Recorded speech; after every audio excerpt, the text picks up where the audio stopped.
ਚੰਗਾ ਸਮਾਂ ਆ, ਕਦੋਂ ਇਹਨੂੰ ਪਲਾਂਟ ਕਰਨਾ ਚਾਹੀਦਾ ਹੈ? ਜੁਲਾਈ ਦੇ ਫਸਟ ਵੀਕ 'ਚ ਮੈਂ ਰਿਕਮੈਂਡ ਕਰੂੰਗਾ ਕਿ ਪਲਾਂਟਿੰਗ ਕੀਤੀ ਜਾਵੇ। ਕਿੰਨੇ ਸਾਲਾਂ ਦੇ ਵਿੱਚ ਇਹ ਬੂਟਾ ਜਿਹੜਾ ਹੈ ਬਣ ਕੇ ਤਿਆਰ ਹੋ ਜਾਂਦਾ ਆ ਤੇ ਤੁਹਾਨੂੰ ਮੁਨਾਫਾ ਦੇਣ ਵਾਲਾ ਹੋ ਜਾਂਦਾ ਹੈ? ਤਕਰੀਬਨ 2 ਲੱਖ ਰੁਪਏ ਇੱਕ ਪਲਾਂਟ ਦਊਗਾ ਜੇ ਆਪਣਾ ਸਰਵਾਈਵ ਕਰ ਜਾਂਦਾ। ਲਾਉਣ ਵੇਲੇ ਕਿਹੜਾ ਧਿਆਨ ਰੱਖਣਾ, ਕਿਉਂਕਿ ਇਹ ਕਹਿੰਦੇ ਜੀ ਬੂਟਾ ਬਹੁਤ ਡੈਲੀਕੇਟ ਹੁੰਦਾ ਆ, ਇਸ ਕਰਕੇ ਇਹ ਕਈ ਵਾਰੀ ਤਾਂ ਅਸੀਂ ਲਾ ਤਾਂ ਲੈਂਦੇ ਆ ਪਰ ਇਹ ਚੱਲਦਾ ਨਹੀਂ ਆ। ਇਸ ਕਰਕੇ ਜਦੋਂ ਇਹਦੀ ਪਲਾਂਟਿੰਗ ਕੀਤੀ ਜਾਏਗੀ, ਇਹਦੇ ਨਾਲ ਅਰਹਰ ਦੀ ਦਾਲ ਦਾ ਇੱਕ ਬੀਜ ਉਹਨੂੰ 24 ਘੰਟੇ ਪਹਿਲਾਂ ਭਿਗੋ ਕੇ ਰੱਖ ਕੇ ਤੇ ਉਹਨੂੰ ਨਾਲ ਪਲਾਂਟ ਕਰਨਾ ਸੇਮ ਜਗ੍ਹਾ ਦੇ ਉੱਤੇ, ਤਾਂ ਕਿ ਇਹਨੂੰ ਕੰਟੀਨਿਊਸਲੀ ਡਾਈਟ ਚਾਹੀਦੀ ਹੈ ਲਗਾਤਾਰ 3-4 ਸਾਲ, ਫਿਰ ਇਹ ਆਪਣੇ ਆਪ ਸਰਵਾਈਵ ਕਰਨਾ ਸ਼ੁਰੂ ਹੋ ਜਾਂਦਾ।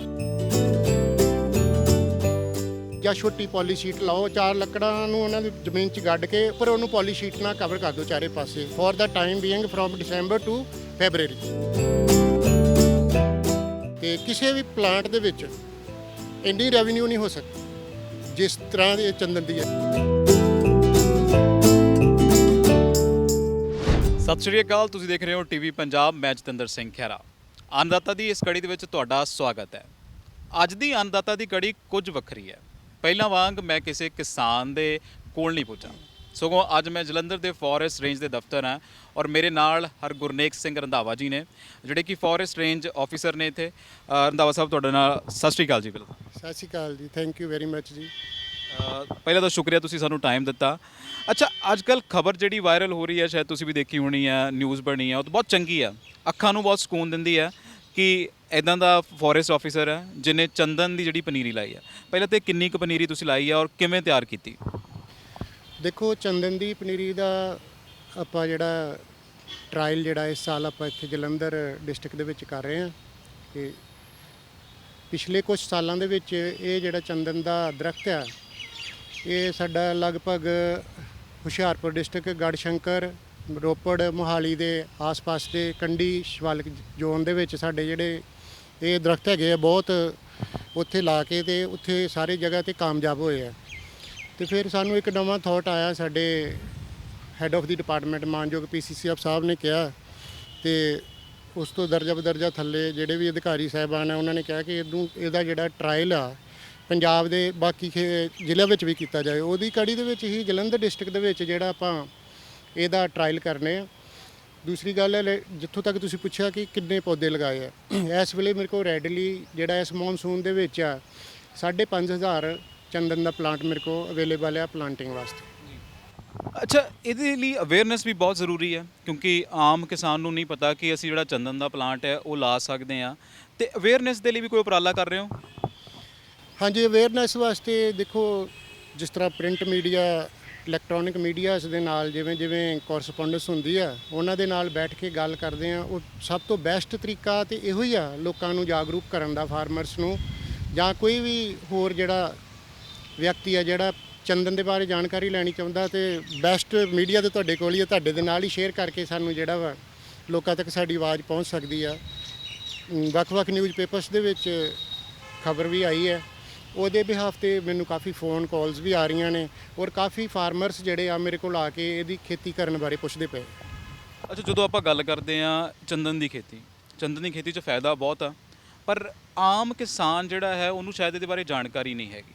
ਆਪਾਂ ਜਾਣਕਾਰੀ ਤੋਂ ਸ਼ੁਰੂ ਕਰ ਲੈਂਦੇ ਹਾਂ ਕਿ ਇਹਦੇ ਨੂੰ ਸਹੀ ਤਰ੍ਹਾਂ ਪਲਾਂਟ ਕਰਨਾ, ਜਦੋਂ ਕਿਉਂਕਿ ਆਪਾਂ ਨੂੰ ਪਹਿਲਾਂ ਲੱਗਦਾ ਸੀ ਕਿ ਇਹ ਸਿਰਫ ਹਿਲੀ ਏਰੀਆ 'ਚ ਹੁੰਦਾ, ਪਹਾੜਾਂ 'ਚ ਹੁੰਦਾ ਆ। ਇਹਨੂੰ ਇੱਥੇ ਜਿਹੜਾ ਕਿ ਇੱਕ ਪੂਰਾ ਮੈਦਾਨੀ ਇਲਾਕਾ ਆ, ਜਲੰਧਰ ਜਾਂ ਕਪੂਰਥਲਾ ਬੈਲਟ ਕਹਿ ਲਈਏ, ਕਿਹੜਾ ਚੰਗਾ ਸਮਾਂ ਆ, ਕਦੋਂ ਇਹਨੂੰ ਪਲਾਂਟ ਕਰਨਾ ਚਾਹੀਦਾ ਹੈ? ਦੇਖੋ, ਜਿਹੜਾ ਜਲੰਧਰ ਡਿਸਟ੍ਰਿਕਟ ਆ, ਦੇਖੋ ਚੰਦਨ ਦੀ ਜਿਹੜੀ ਖੇਤੀ ਕਰਨੀ ਆ ਇਹਦੇ ਵਿੱਚ 2-3 ਚੀਜ਼ਾਂ ਬੇਸਿਕ ਚੀਜ਼ ਵੇਖਣੀਆਂ ਵਾਲੀਆਂ ਹੈਗੀਆਂ ਕਿ ਇੱਕ ਤੇ ਜਿਹੜੀ ਸੋਇਲ ਆ ਇਹ ਥੋੜ੍ਹੀ ਜਿਹੀ ਰੇਤਲੀ ਹੋਣੀ ਚਾਹੀਦੀ ਹੈ, ਯਾਨੀ ਕਿ ਪਾਰਟਲੀ ਸੈਂਡੀ ਸੋਇਲ। ਦੂਸਰੀ ਗੱਲ, ਉਹ ਸੋਇਲ ਦੇ ਉੱਤੇ ਪਾਣੀ ਜਮ੍ਹਾਂ ਨਹੀਂ ਹੋਣਾ ਚਾਹੀਦਾ। ਬਰਸਾਤ ਆਵੇ ਜਾਂ ਤੁਸੀਂ ਪਾਣੀ ਲਾਇਆ ਤੇ ਉਹ ਡਰੇਨ ਹੋ ਕੇ ਤੇ ਪਾਣੀ ਉੱਥੋਂ ਨਿਕਲ ਜਾਵੇ, ਪਰ ਮੋਇਸਚਰ ਥੋੜ੍ਹਾ ਚਾਹੀਦਾ ਔਰ ਟੈਂਪਰੇਚਰ ਥੋੜ੍ਹਾ ਇਹਨੂੰ ਮੋਡਰੇਟ ਚਾਹੀਦਾ। ਟੈਂਪਰੇਚਰ ਦੇ ਵਿੱਚ ਆਪਾਂ ਗਿਣ ਕੇ ਚੱਲੀਏ ਕਿ 35 ਡਿਗਰੀ ਤੋਂ ਉੱਪਰ ਜਾ ਕੇ ਤੇ ਫਿਰ ਇਹਦੀ ਸਰਵਾਈਵਲ ਜਿਹੜੀ ਡਾਊਨ ਹੋਣੀ ਸ਼ੁਰੂ ਹੋ ਜਾਂਦੀ ਹੈ। ਇਸ ਕਰਕੇ ਮੈਂ ਸੁਜੈਸਟ ਕਰੂੰਗਾ ਜਿੰਨੇ ਵੀ ਫਾਰਮਰਸ ਨੇ ਇਹਦੀ ਖੇਤੀ ਕਰਨੀ ਹੈ, ਬੜੀ ਲਾਹੇਵੰਦ ਖੇਤੀ ਹੋਊਗੀ ਆਉਣ ਵਾਲੇ ਸਮੇਂ ਦੇ ਵਿੱਚ ਔਰ ਇੱਥੋਂ ਬਹੁਤ ਵੱਡਾ ਰੈਵਨਿਊ ਕਿਸਾਨ ਜਿਹੜਾ ਲੈ ਸਕਦਾ। ਤੇ ਮੈਂ ਇਹ ਸੁਜੈਸਟ ਕਰੂੰਗਾ, ਜਿਵੇਂ ਤੁਹਾਡੇ ਕਿਤੇ ਹੁਣ ਦਰਖਤ ਹੈ, ਜਿਸ ਤਰ੍ਹਾਂ ਸਾਡਾ ਇਹ ਕੈਂਪਸ ਹੈਗਾ, ਇਸ ਕੈਂਪਸ ਦੇ ਵਿੱਚ ਇਹ ਬੂਟੇ ਲੱਗੇ ਹੋਏ ਆ ਜਿਸ ਤਰ੍ਹਾਂ, ਤੇ ਇਹ ਨੈਚੁਰਲ ਕਲਾਈਮੇਟ ਨਾਲ ਹੀ ਕੋਆਰਡੀਨੇਟਸ ਕਰਦੇ ਪਏ। ਇੱਥੇ ਬਹੁਤ ਵਧੀਆ ਚੱਲਦੇ ਆ। ਬਰਸਾਤ ਜਿਸ ਵੇਲੇ ਹੁਣ ਮੌਨਸੂਨ ਆਏਗੀ ਜੁਲਾਈ ਦੇ ਫਸਟ ਵੀਕ 'ਚ ਮੈਂ ਰਿਕਮੈਂਡ ਕਰੂੰਗਾ ਕਿ ਪਲਾਂਟਿੰਗ ਕੀਤੀ ਜਾਵੇ। ਅੱਛਾ, ਪਲਾਂਟਿੰਗ ਦੀ ਤੁਸੀਂ ਦੱਸਦਾ ਕਿ ਜਿਹੜਾ ਜੁਲਾਈ ਦੇ ਫਸਟ ਵੀਕ ਹੋ ਸਕਦੀ ਹੈ, ਪਰ ਜਦੋਂ ਆਪਾਂ ਗੱਲ ਕਰਦੇ ਹਾਂ ਇਹਦੇ ਲਾਉਣ ਵੇਲੇ ਕਿਹੜਾ ਧਿਆਨ ਰੱਖਣਾ, ਕਿਉਂਕਿ ਇਹ ਕਹਿੰਦੇ ਜੀ ਬੂਟਾ ਬਹੁਤ ਡੈਲੀਕੇਟ ਹੁੰਦਾ ਆ, ਇਸ ਕਰਕੇ ਇਹ ਕਈ ਵਾਰੀ ਤਾਂ ਅਸੀਂ ਲਾ ਤਾਂ ਲੈਂਦੇ ਆ ਪਰ ਇਹ ਚੱਲਦਾ ਨਹੀਂ ਆ। ਉਹ ਕਿਹੜੀਆਂ ਗੱਲਾਂ ਜਿਹੜੀਆਂ ਧਿਆਨ ਰੱਖਣ ਦੇ? ਦੇਖੋ, ਜਦੋਂ ਇਹਦੀ ਪਲਾਂਟੇਸ਼ਨ ਜਿਹੜੀ ਆ ਆਮ ਪੌਦਿਆਂ ਵਾਂਗੂ ਨਹੀਂ ਕੀਤੀ ਜਾ ਸਕਦੀ। ਇਹਦੀ ਪਲਾਂਟੇਸ਼ਨ ਕਰਨ ਵੇਲੇ ਤੁਸੀਂ ਖਾਸ ਇਹ ਧਿਆਨ ਰੱਖਣਾ ਕਿ ਜਦੋਂ ਤੁਸੀਂ ਇਹਨੂੰ ਪਲਾਂਟ ਕਰਨਾ ਉਸ ਤੋਂ ਪਹਿਲਾਂ ਮੈਂ ਸੁਜੈਸਟ ਕਰੂੰਗਾ, ਜੇ ਤੁਸੀਂ ਕੋਈ ਮਨ ਬਣਾਇਆ ਆਪਣਾ ਕਿ ਅਸੀਂ ਇਹ ਪਲਾਂਟ ਲਗਾਉਣੇ ਆ, ਤੇ ਤੁਸੀਂ ਹੁਣ ਇਸ ਟਾਈਮ ਦੇ ਵਿੱਚ ਉਹਨੇ ਆਪਣੇ ਪਿਟਸ ਜਿਹਨੂੰ ਆਪਾਂ ਟੋਏ ਕਹਿੰਦੇ ਮਾਰ ਲਓ। ਟੋਏ ਮਾਰ ਕੇ ਮਿੱਟੀ ਉੱਥੇ ਆਪਣਾ ਸਾਰਾ ਏਰੀਆ ਕੱਢ ਲਓ ਤੇ ਔਰ ਕੋਸ਼ਿਸ਼ ਇਹ ਕਰਿਓ ਕਿ ਜਿੱਥੇ ਲਾਗੇ ਚਾਗੇ ਨੇਟਿਵ ਇਹਨਾਂ ਦੇ ਲਾਗੇ ਕੋਈ ਦਰਖਤ ਹੋਣ ਤੇ ਉੱਥੇ ਟ੍ਰਾਇਲ ਬੇਸਡ ਲਾਓ। ਦੂਸਰੀ ਗੱਲ ਹੈ ਕਿ ਇਹਨੂੰ ਲਾਉਣ ਦੇ ਵੇਲੇ ਸਭ ਤੋਂ ਜਿਹੜੀ ਮੇਨ ਚੀਜ਼ ਰੱਖਣੀ ਪੈਂਦੀ ਹੈ ਕਿ ਇਹ ਜਿਹੜਾ ਬੂਟਾ ਹੈ, ਇਹ ਜਿਹੜਾ ਪੌਦਾ ਆ, ਇਹ ਦੂਸਰੇ ਪੌਦੇ ਦੀ ਖੁਰਾਕ ਲੈ ਕੇ ਤੇ ਆਪਣਾ ਜਿਹੜਾ ਉਹ ਆਪਣੇ ਆਪ ਨੂੰ ਡਿਵੈਲਪ ਕਰਦਾ।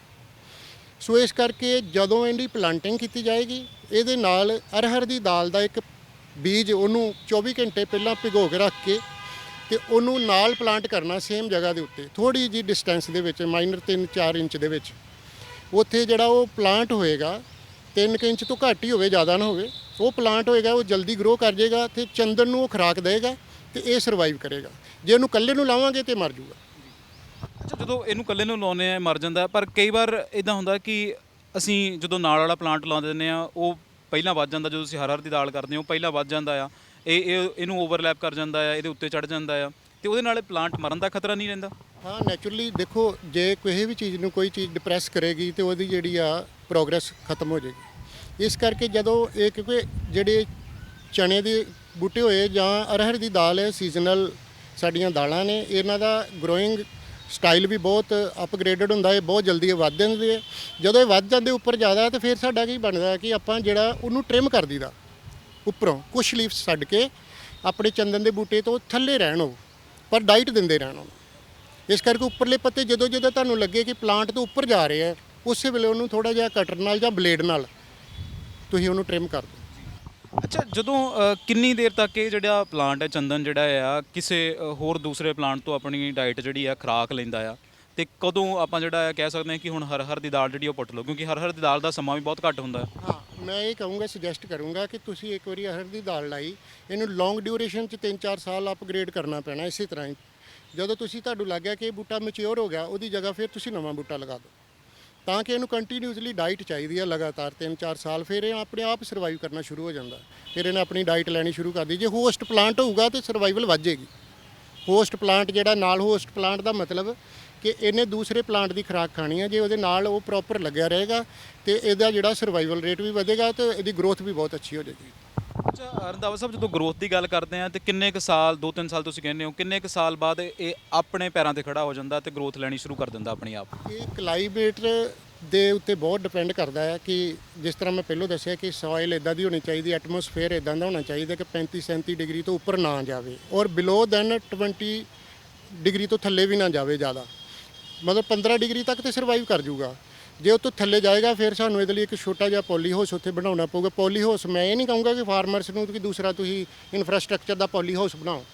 ਤੁਸੀਂ ਉੱਥੇ ਤੁਹਾਡੇ ਕੋਲ ਜਿਹੜਾ ਰॉ ਮਟੀਰੀਅਲ ਅਵੇਲੇਬਲ ਹੈ ਆਪਣੇ ਖੇਤਾਂ ਦੇ ਲਾਗੇ, ਚਾਹੇ ਤੁਹਾਡੇ ਕੋਲ ਕੋਈ ਕਾਨਾ ਹੋਏ, ਕਾਹੀ ਹੋਵੇ ਜਾਂ ਛੋਟੀ ਪੋਲੀ ਸ਼ੀਟ ਲਾਓ, 4 ਲੱਕੜਾਂ ਲਾਓ, 4 ਲੱਕੜਾਂ ਨੂੰ ਉਹਨਾਂ ਦੀ ਜ਼ਮੀਨ 'ਚ ਗੱਡ ਕੇ ਉਹਦੇ ਵਿੱਚ ਉੱਪਰ ਉਹਨੂੰ ਪੋਲੀ ਸ਼ੀਟ ਨਾਲ ਕਵਰ ਕਰ ਦਿਓ ਚਾਰੇ ਪਾਸੇ for the time being from December to February. ਉਸ ਟਾਈਮ ਤੇ ਇਹਦੀ ਜਿਹੜੇ ਆ ਇਹ ਜ਼ਿਆਦਾ ਠੰਡ ਨੂੰ ਵੀ ਟੋਲਰੇਟ ਨਹੀਂ ਕਰਦਾ ਤੇ ਜ਼ਿਆਦਾ ਗਰਮੀ ਨੂੰ ਵੀ ਟੋਲਰੇਟ ਨਹੀਂ ਕਰਦਾ। ਇਸ ਕਰਕੇ ਉਸ ਟਾਈਮ ਦੇ ਵਿੱਚ ਇਹਦੀ ਕੇਅਰ ਟੇਕ ਕਰਨੀ ਪੈਂਦੀ ਹੈ। ਉਸ ਤੋਂ ਬਾਅਦ ਜਦੋਂ ਜਿਵੇਂ ਜਿਵੇਂ ਮੌਸਮ ਠੀਕ ਹੋ ਜਾਂਦਾ ਆ, ਪੱਤਝੜ ਤੋਂ ਬਾਅਦ 'ਚ ਜਦੋਂ ਨਵੇਂ ਲੀਫਸ ਆਉਣੇ ਸ਼ੁਰੂ ਹੋ ਜਾਂਦੇ ਆ ਤੇ ਫਿਰ ਇਹ ਆਪਣੇ ਆਪ ਚੱਲਣਾ ਸ਼ੁਰੂ ਹੋ ਜਾਂਦਾ। ਚਲੋ, ਇਹ ਮਿਹਨਤ ਹੈ। ਕਿੰਨੇ ਸਾਲਾਂ ਦੇ ਵਿੱਚ ਇਹ ਬੂਟਾ ਜਿਹੜਾ ਹੈ ਬਣ ਕੇ ਤਿਆਰ ਹੋ ਜਾਂਦਾ ਆ ਤੇ ਤੁਹਾਨੂੰ ਮੁਨਾਫਾ ਦੇਣ ਵਾਲਾ ਹੋ ਜਾਂਦਾ ਹੈ? ਹਾਂ, ਦੇਖੋ ਜੀ, ਇਹ ਬਹੁਤ ਵਧੀਆ ਤੁਸੀਂ ਕੁਐਸਚਨ ਪੁੱਟ ਅਪ ਕੀਤਾ ਕਿ ਦੇਖੋ ਫਾਰਮਰ ਨੇ ਖੇਤੀ ਕਰਨੀ ਹੈ ਰੈਵਨਿਊ ਵਾਸਤੇ, ਔਰ ਜੇ ਉਹਨੂੰ ਰੈਵਨਿਊ ਦਿਖੇਗਾ ਤੇ ਤਾਂ ਹੀ ਉਹ ਮਿਹਨਤ ਕਰੇਗਾ ਤੇ ਇਸ ਪਲਾਂਟ ਨੂੰ ਉੱਤੇ ਧਿਆਨ ਲਗਾਏਗਾ, ਆਪਣਾ ਉਹਨੂੰ ਬੱਚਿਆਂ ਦੀ ਤਰ੍ਹਾਂ ਪਾਲੇਗਾ ਕਿ ਕੱਲ ਨੂੰ ਮੇਰੇ ਇਹ ਖੇਤਾਂ ਵਿੱਚ ਇਹ ਪਲਾਂਟ ਹੈਗਾ ਆ ਤੇ ਇਹ ਪਲਾਂਟ ਮੈਨੂੰ ਰੈਵਨਿਊ ਦੇਵੇਗਾ। ਰੈਵਨਿਊ ਦੇ ਪਾਰਟ ਦੇ ਉੱਤੇ ਮੈਂ ਇੱਕ ਝਾਤੀ ਤੁਹਾਡੀ ਹੋਰ ਮਰਵਾਉਣੀ ਚਾਹੁੰਦਾ ਕਿ ਚੰਦਨ ਦੇ ਵ੍ਰਿਕਸ਼ ਦੀ ਕੋਸਟ ਜਾਂ ਕੀਮਤ ਕਿਉਂ ਜ਼ਿਆਦਾ ਹੈ।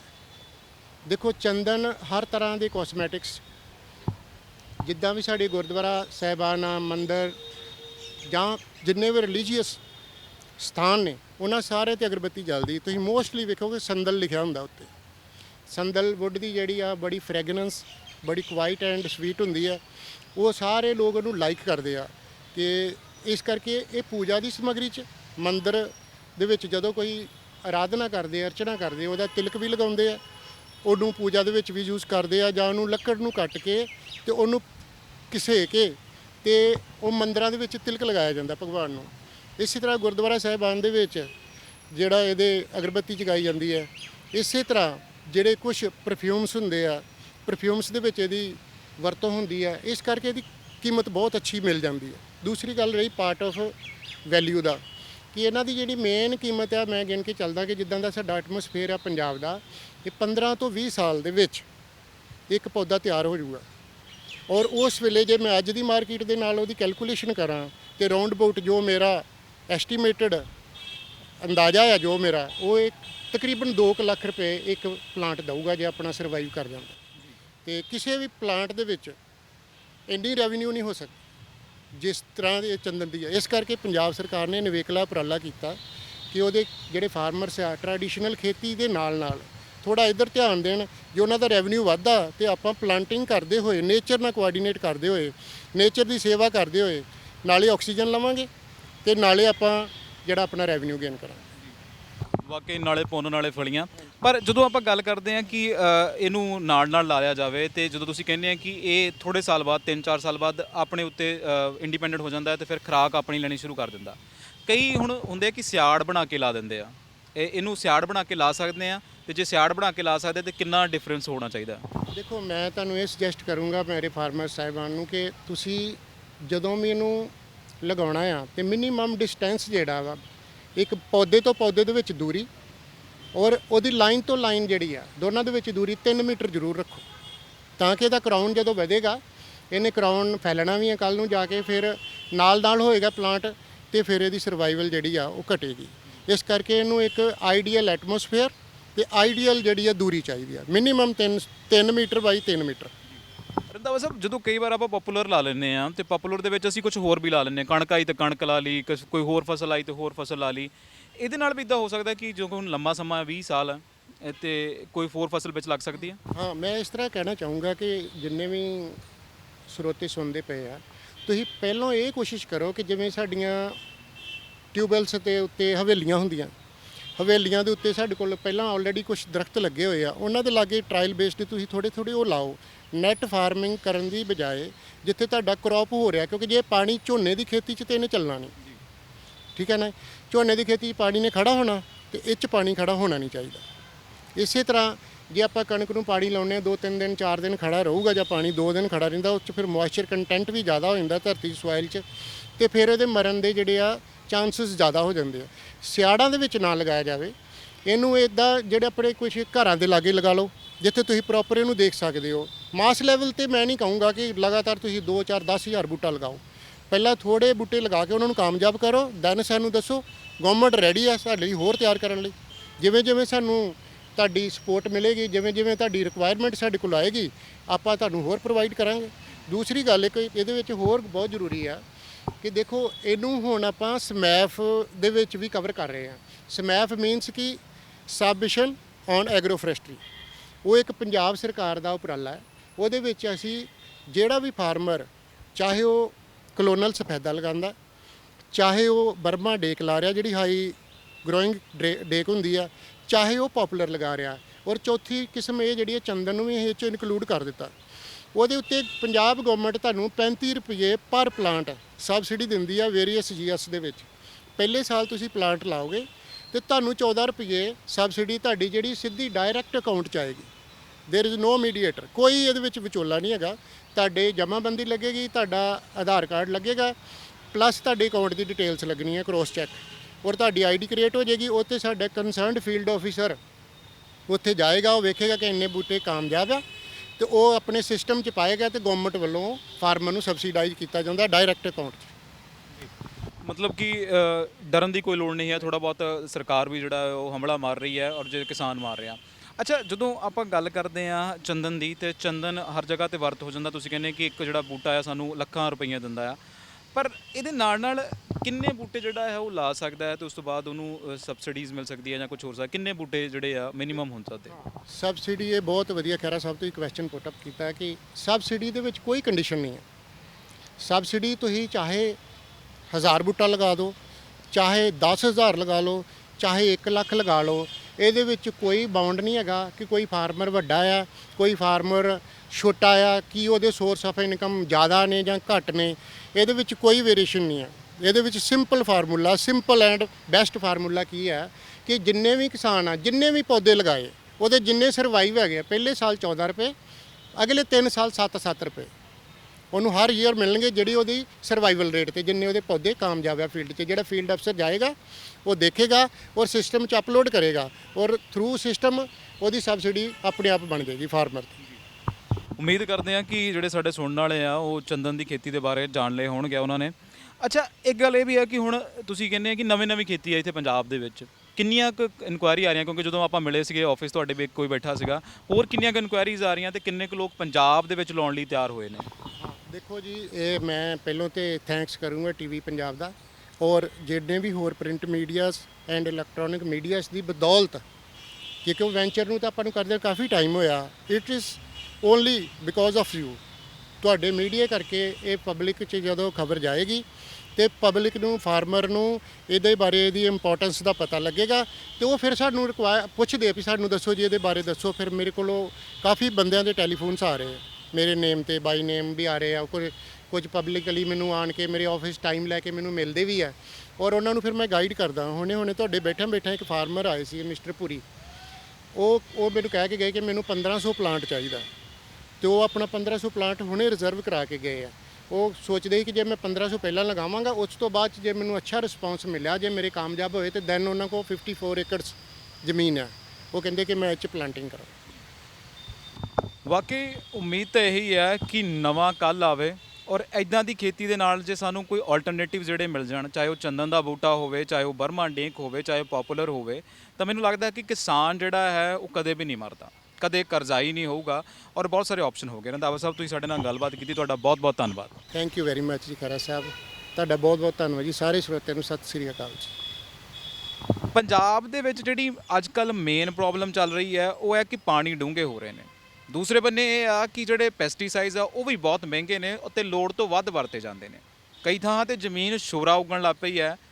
ਫਿਰ ਇਸੇ ਦੇ ਵਿੱਚ ਕਿਸਾਨਾਂ ਦੇ ਕੋਲ ਆਪਸ਼ਨ ਹੈਗੇ ਆ, ਇਹਨਾਂ ਨੂੰ ਅਸੀਂ ਕਹਿੰਦੇ ਆ ਚੰਗੇ ਆਪਸ਼ਨ ਹੈਗੇ ਆ। ਇੱਦਾਂ ਦੀਆਂ ਕਹਾਣੀਆਂ, ਇੱਦਾਂ ਦੀਆਂ ਸਟੋਰੀਆਂ, ਇੱਦਾਂ ਦੀਆਂ ਪ੍ਰੋਗਰੈਸਿਵ ਚੀਜ਼ਾਂ ਮੈਂ ਤੁਹਾਡੇ ਤੱਕ ਲੈ ਕੇ ਆਉਂਦਾ ਰਹਾਂਗਾ। ਮੈਂ ਕੈਮਰਾਮੈਨ ਅਭੀ ਦੇ ਨਾਲ ਜਤਿੰਦਰ ਸਿੰਘ ਖਹਿਰਾ, ਟੀਵੀ ਪੰਜਾਬ, ਜਲੰਧਰ। ਸਤਿ ਸ਼੍ਰੀ ਅਕਾਲ ਜੀ, ਮੈਂ ਨਿਰਮਲ ਮਾਨ ਪੂਰਾ ਟੈਕਸ ਸੈਟਲਮੈਂਟ ਤੋਂ। ਇਹ ਤੁਸੀਂ ਵੀਡੀਓ ਦੇਖ ਰਹੇ ਸੀ ਟੀਵੀ ਪੰਜਾਬ ਦੇ ਉੱਤੇ। ਇਹੋ ਜਿਹੇ ਹੋਰ ਜਾਣਕਾਰੀ ਭਰਪੂਰ ਵੀਡੀਓ ਦੇਖਣ ਵਾਸਤੇ ਟੀਵੀ ਪੰਜਾਬ ਦੇ ਚੈਨਲ ਨੂੰ ਸਬਸਕ੍ਰਾਈਬ ਕਰੋ ਤੇ ਨਾਲ ਹੇਠ ਦਿੱਤੇ ਹੋਏ ਬੈਲ ਆਈਕਨ ਦੇ ਬਟਨ ਦਬਾਓ। ਸਤਿ ਸ਼੍ਰੀ ਅਕਾਲ।